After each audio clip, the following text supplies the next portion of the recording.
my name is Rubina Iqbal. I'm a local realtor, and today I want to talk to you about how I made $4 million volume my first year in real estate. The first thing you want to do is farming. Pick a farm, preferably where you live, so that you can actually explain why you love the neighborhood when you have a listing appointment or an open house. And then you want to make sure you send them mailers monthly and also do your door knocking flyers. Take a friend with you. It's much easier that way.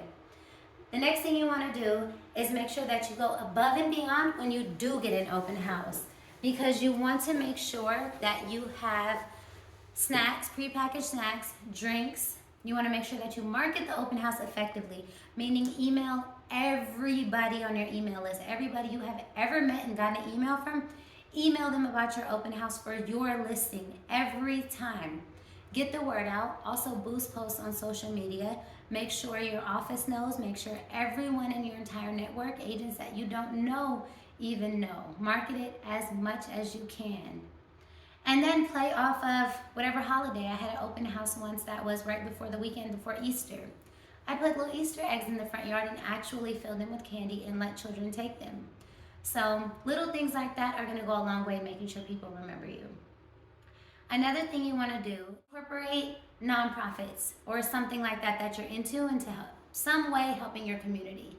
So I'm really into Bay Area youth-based organizations, and that is my target. So I have a list of them that whenever I do have a listing, I make sure that my clients get a paper with the 5 organizations that I'm partnered with, and they get to choose which one they want $500 of my commission to go to. And that also gives me another network of people to market my listing in my open house to every time I send it to their emails also. Another thing you want to make sure you do is do all of your classes and all of your meetings. So your office probably has weekly meetings, monthly meetings. They probably also have a ton of classes. Real estate offices, if they're good ones, I'm with Intero Real Estate. Ton of classes going on all the time, daily and weekly regular classes for you to attend and learn. And there are resources. You also have your broker, your office manager, and the VP of your office, and you want to make sure that you're in contact with these people and you're actually utilizing them. When I started, I met with my office manager once a week.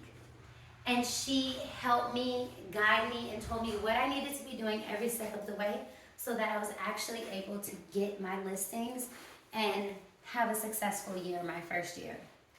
The last thing you want to do is be mindful of the law of attraction. Because if you're watching real estate shows, you're studying real estate, those are the conversations that you're going to attract to yourself. So read about interest rates, know what's going on in the market. Know your inventory in your farm for sure, and then as much of an area outside of that as you possibly can, because people are going to want to talk to you about it, and you have to sound like you know what you're talking about in order for them to take you seriously, in order to appear confident so they'll actually want to hire you as their realtor. Okay, see you next time.